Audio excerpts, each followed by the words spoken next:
में हुजूर अहमद मियां साहब भी तशरीफ ला चुके हैं। मेरे बाद हजरत का एक मुकम्मल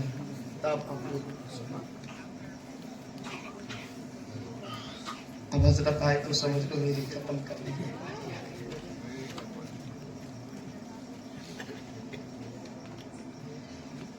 कि जान रहे सरकार गौसे आजम जिलानी की अजमत, लेकिन सरकार गौसे आजम 4 साल के, कितने साल के? 4 साल के हैं। लेकिन आपके वालिद मोहतरम हजरत अबू साले जंगी दोस्त रहमतुल्लाह अलैह आपकी बिस्मिल्लाह खानी कराने के लिए लेकर गए। क्या कराने के लिए? बिस्मिल्लाह खानी। वाकया बड़े लंबे, लेकिन शॉर्टकट में एक नसीहत आमेज गुफ्तगू ले। वाकया बयान करना मकसद नहीं है, वाकया आप बहुत सुनो होगे और सुन रहे हो और क़यामत तक सुनते रहोगे। लेकिन सरकार गौसे आजम की बिस्मिल्लाह खानी वक्त के बहुत बड़े शेख की बारगाह में आपके वालिद मोहतरम लेकर गए और तमाम इलाके के वासियों को दावत दी कि आज मेरे लाल की बिस्मिल्लाह खानी है। आज हमारे बच्चे हजरत कम मदरसा जाते हैं, कम मदरसे से वापस आ जाते, पता ही नहीं चलता। लेकिन अगर वही बच्चे जब थोड़े से बड़े हो जाते हैं, 10 साल या 11 साल के हो जाते हैं, तो कहते हैं हमारे बच्चे बहुत बड़े हो गए, मदरसा बंद कर देते हैं भेजना। कहते नहीं, इसको नहीं भेजना है, बड़ा हो गया है। लेकिन उस स्कूल और यूनिवर्सिटी में भेजने के लिए तुम्हें कुछ लाज नहीं आती है, लेकिन मदरसों में भेजने के लिए शर्म हया आती है। और कहते हैं हमारे बच्चे को ढंग से पढ़ाया ही नहीं है। क्या बोलते हैं? हमारे बच्चे को ढंग से पढ़ाया नहीं है, मौलवी की कमी है। अगर स्कूल में पेश हो जाए, फेल हो जाए, तो कोई ये नहीं कहता कि मास्टर की कमी है। और मेरे नबी ने आज से 1400 साल पहले बता दिया कि सबसे बड़ी यूनिवर्सिटी औलाद के लिए माँ बाप की गोद होती है। क्या होती है?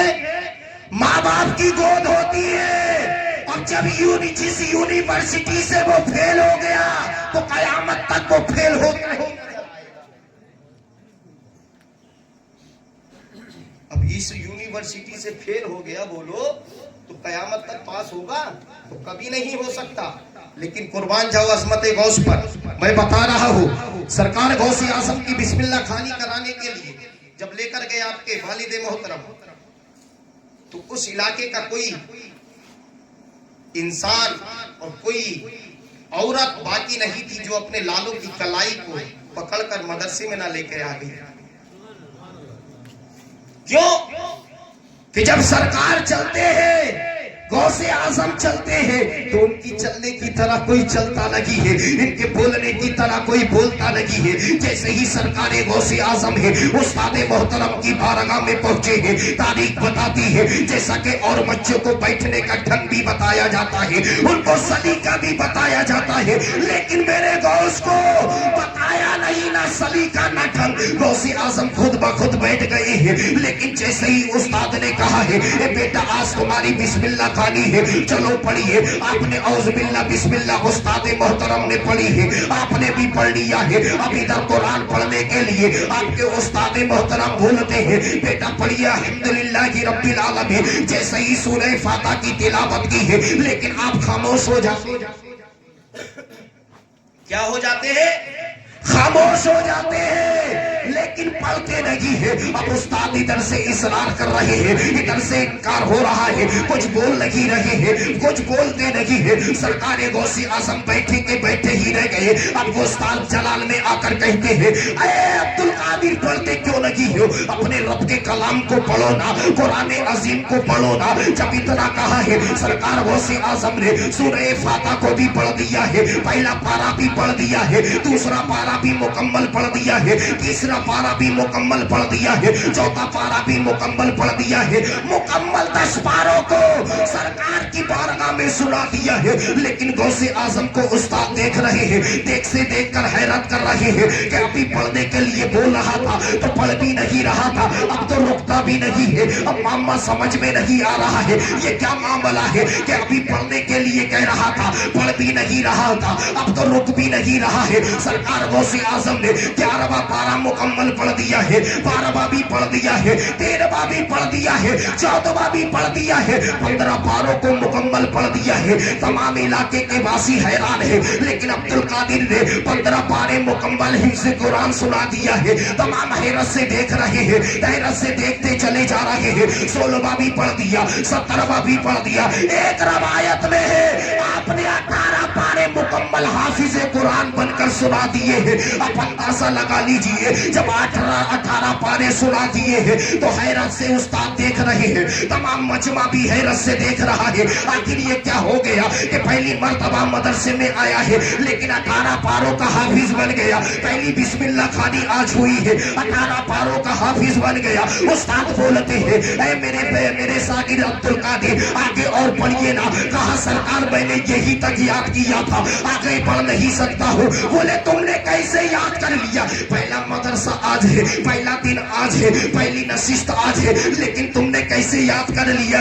कहा ये मैंने याद नहीं किया है, ये मेरी माँ का फैज है। मेरी माँ 18 पारों की हाफिज कुरान थी, मैंने अपनी माँ की शिकम के अंदर सुन सुनकर याद कर लिया है। अल्लाहू अकबर। सरकार गौसे आजम ने अपनी माँ के पेट के अंदर 18 पारों को हाफिज कुरान बन गए हैं। तो लेकिन मुझे बताओ, सरकार गौसे आजम ने जब 18 पारों के हाफिज कुरान बन गए, ये कहां से बने हैं? ये माँ ही के तो गोद से बने हैं। लेकिन याद रखना, यही माँ अगर हाफिज कुरान होती है तो बेटा हाफिज कुरान पैदा होता है, लेकिन यही माँ तहज्जुद गुजार होती है तो बेटा कोई और नहीं होता है, मुजद्दिद अल्फसानी होता है। अगर यही माँ रात को मुस्तफा की लोरियां सुनाकर जब वो अपने लालों को सुनाती है तो बरेली का इमाम अहमद रजा पैदा होता है। आप अंदाजा लगा लीजिए, आज हमारी माँ बहनें जब अपने लाल को शिकम के अंदर परवान चढ़ाती है तो कहीं मोबाइल देखकर परवान चढ़ाती है, कभी सीरियल देखकर परवान चढ़ाती है, कभी गाने बजाकर परवान चढ़ाती है। तो जब आने वाला बच्चा आता है तो वो 2 महीने का हो चाहे वो 4 महीने का हो तो मोबाइल को पकड़ता हुआ नजर आता है। साल भर का हो वो भी मोबाइल मांगता है, 2 साल का हो वो भी मोबाइल मांगता है, क्योंकि मुस्तफा फरमाते हैं कि अगर माँ जैसी कैफियत देखती है तो आने वाला बच्चा जो आता है वही कैफियत लेकर आता है, वही मंजर लेकर आता है। अगर तू कुरान की तिलावत करती हुई अपने लालों को परवान चढ़ाती तो तेरा बेटा हाफिज कुरान, तेरा बेटा हाफिज कुरान बनकर। लेकिन आज कहाँ माँ है जो अपने लालों को कुरान पढ़कर परवान चढ़ा दे? कोई माँ ऐसी नहीं है। हजरत अब तो इतने बड़े बड़े मोबाइल दे दिए, इतने बड़े बड़े। मुझे देखो, सबसे हसीन मैं हूँ, मसला हजरत से पूछ लेना। जब हजरत बिलाल हब्स के रहने वाले जब काले थे, मस्जिद नबवी में मुस्तफा के पीछे अजान देते थे और नमाजें पढ़ते थे तो खूबसूरत नजर आती थी। ये मेरा यकीन है, जब तक कि मैं जिक्र मुस्तफा करता रहूंगा खूबसूरत नजर। कितने बड़े बड़े मोबाइल बोलो, इतने बड़े बड़े हजरत, इतने बड़े बड़े मोबाइल हैं। अब तो इतने बड़े बड़े माचिस वाले खत्म हो गए।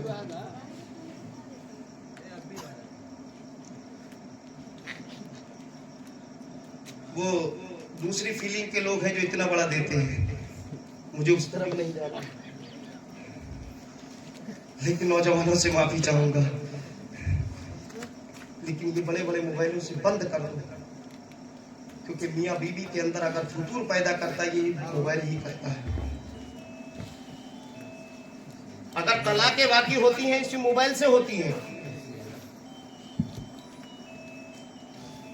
क्या मुझे बताओ, पहले के दौर में मोबाइल चलते थे? हाँ, पहले के मोबाइल में कोई तार वाला सिस्टम भी नहीं था।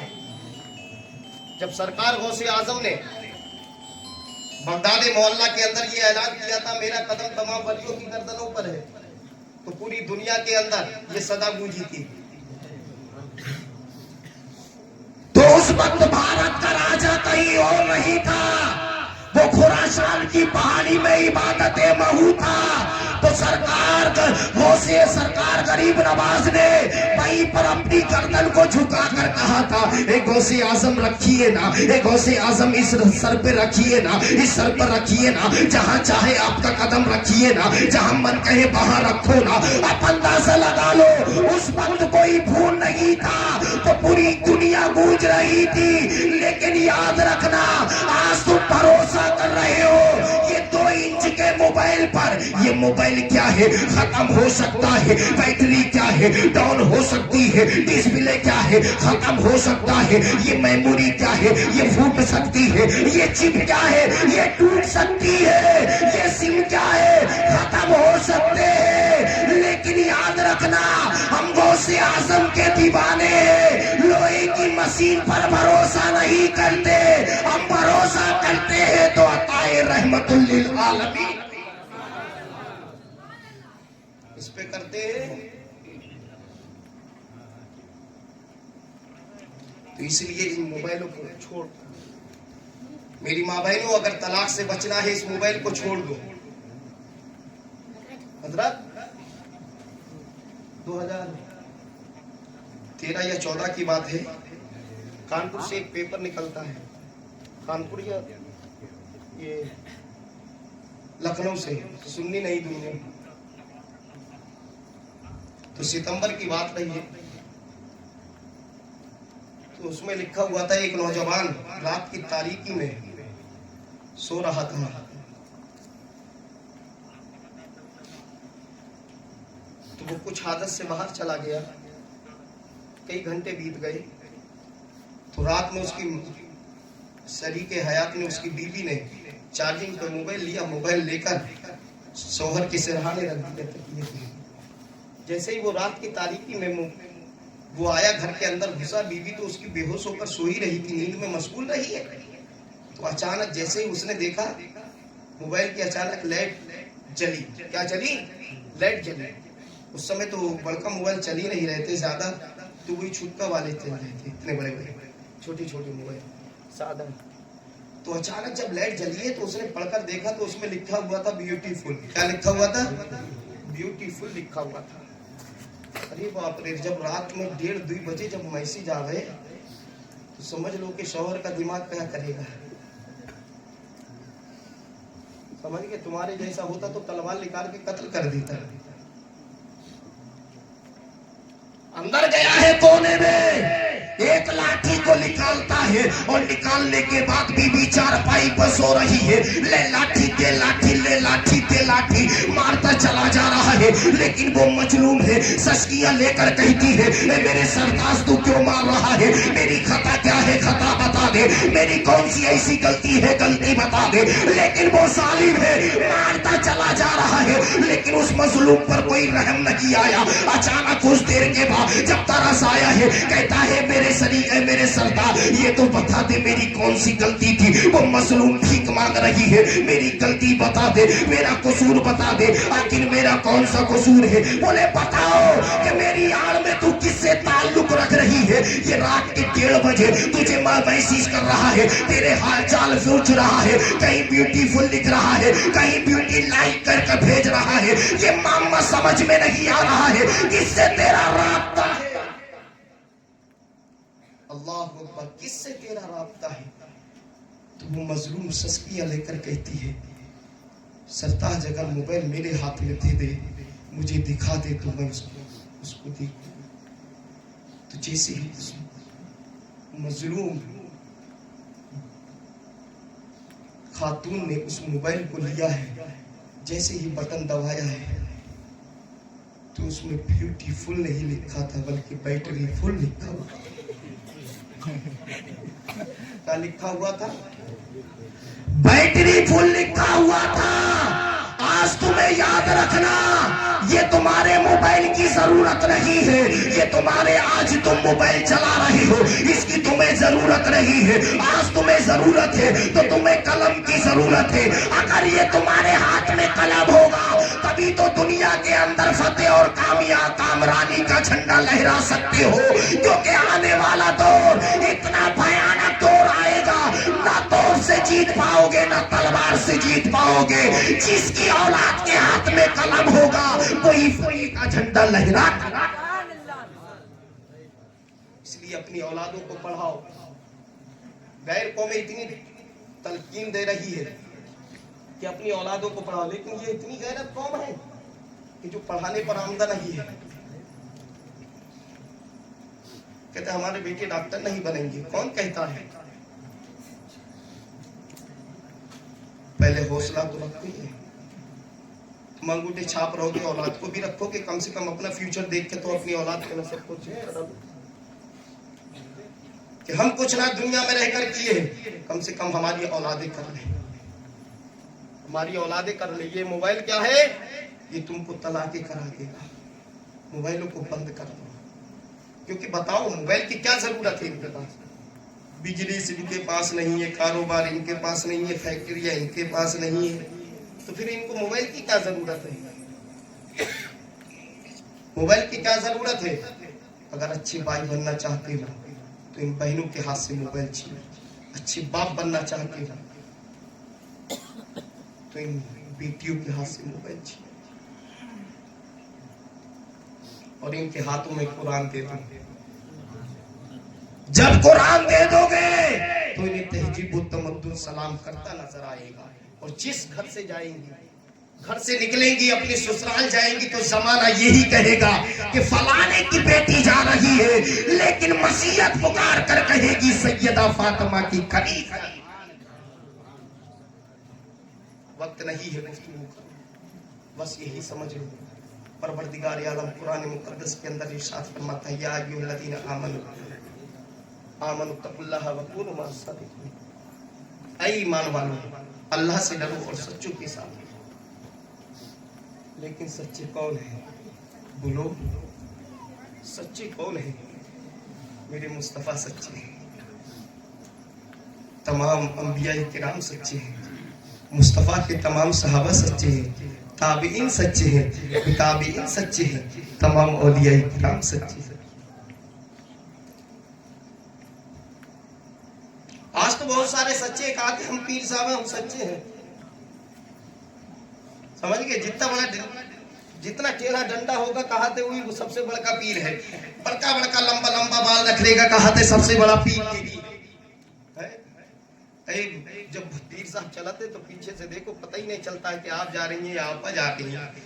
और उनके हाथ में अंगूठी देखो तो अल्लाह अकबर, 10-10 अंगूठियां उनके हाथों में रहती है, समझ में नहीं आता। पूरा विसाख खाना ही साथ में लेके चलते हैं। ऐसे ऐसे पीर घूम रहे हैं। लेकिन अल्हम्दुलिल्लाह जैसा पीर होना चाहिए तो बरेली की खानकाह में मौजूद है।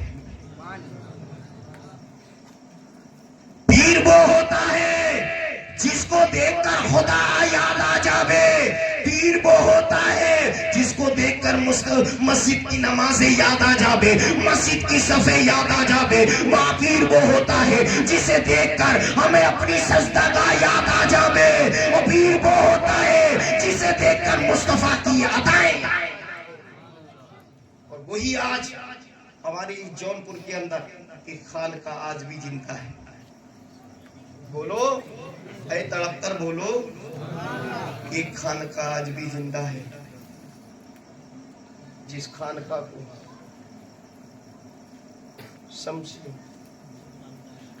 खानकाह शमसिया शमसुद्दीन रहमतुल्लाह अलैह मुसन्निफ कानून शरीयत, जो पूरी दुनिया में